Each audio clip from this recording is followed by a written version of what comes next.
Welcome to 2022 on this channel. I hope you've been living in it for a while now, but the first video on this channel.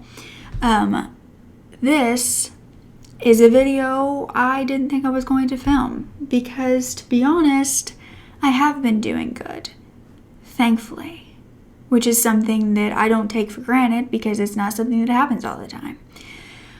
But when I was thinking back, I was thinking of just how my mindset used to be, because I had this understanding that people who were strong were the most aggressive people in the room, were the people who were vigilant in everything they did, the people who would outrun and overrun everybody around them, the people that made sure that they were successful no matter what.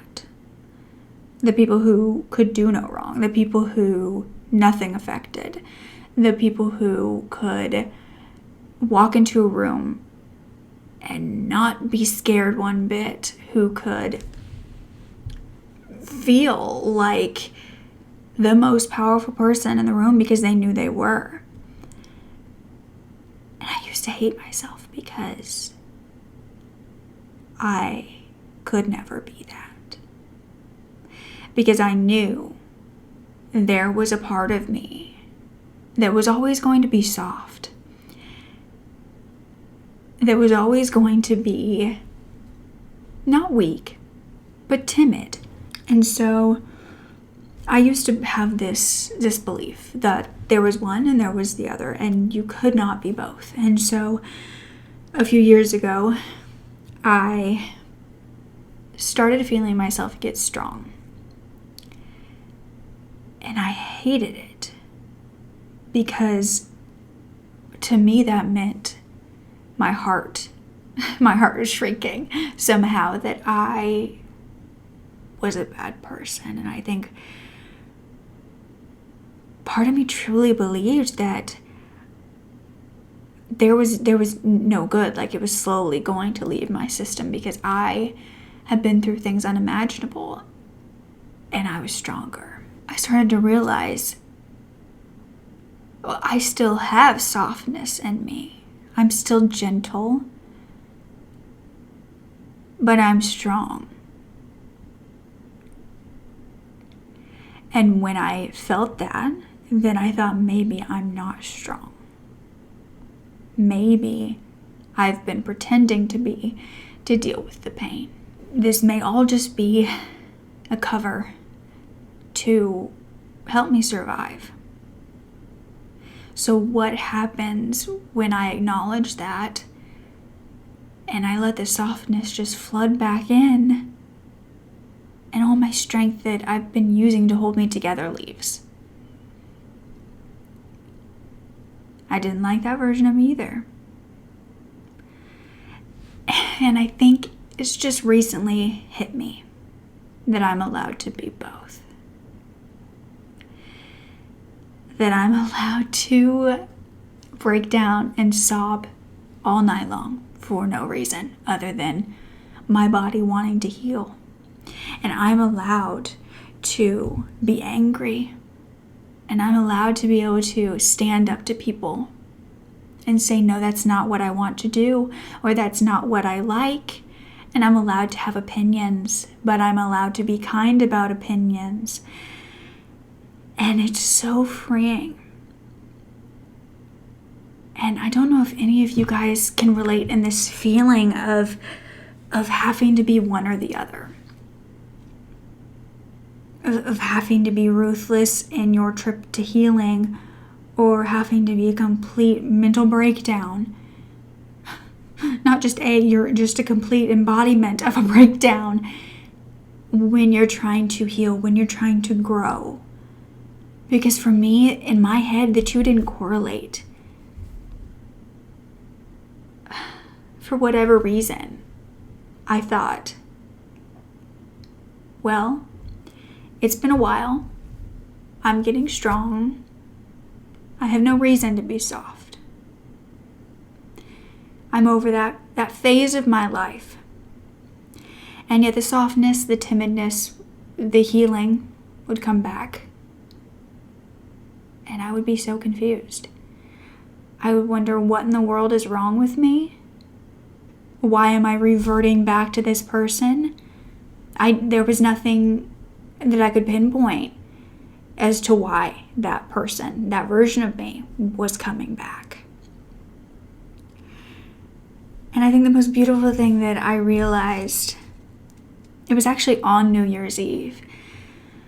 I was really reflecting a lot. We did a lot of like goal setting, stuff like that. And I was really reflecting. And I kind of had, I'll be honest, a little cry session that night.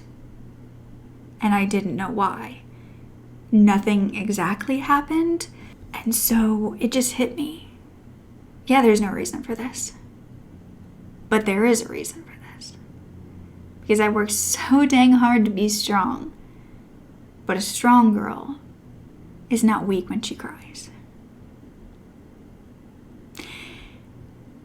And I don't know, I think that was so empowering to me, and I have no idea why this chose to hit me, but I feel like it was just 2022, and I know that it's just another day, but it happened so suddenly that night, and I just felt like maybe this is the year of truly realizing that healing can have all different forms, and that you are allowed to heal and be strong.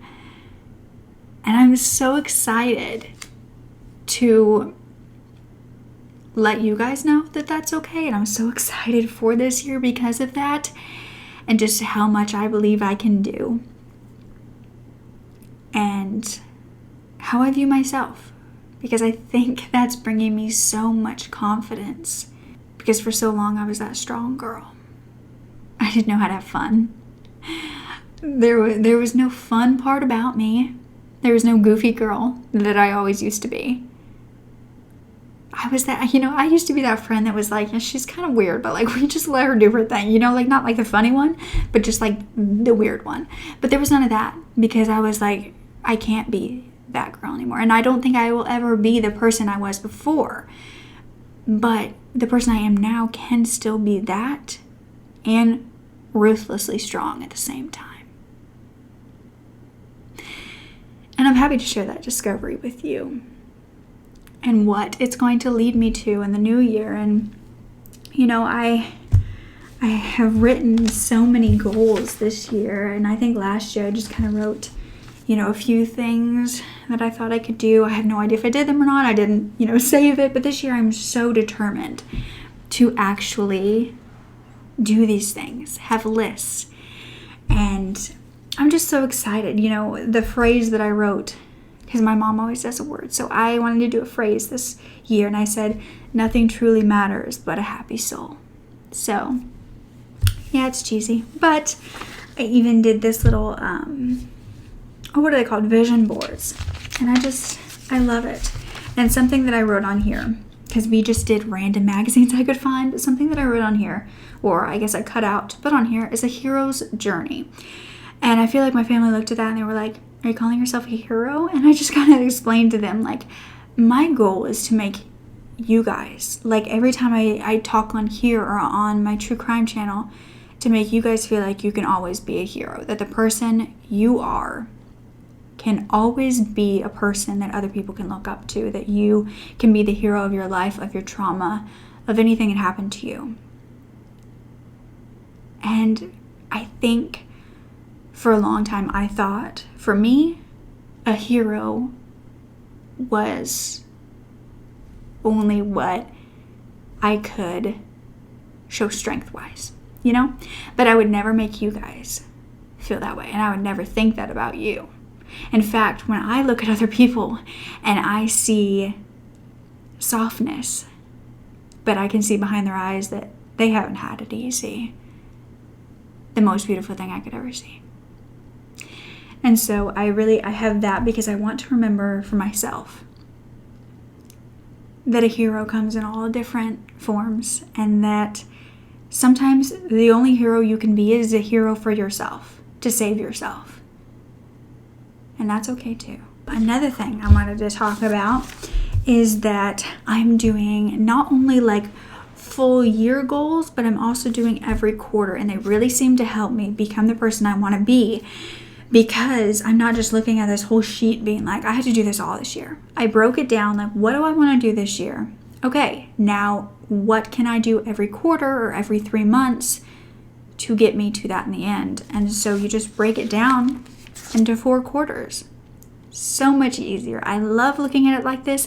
It's like a 3-month to-do list. And although it drives me crazy that I cannot mark everything out today, it gives me an idea of what I still need to do within these 3 months. And then it gives you okay, I have to do this during 3 months.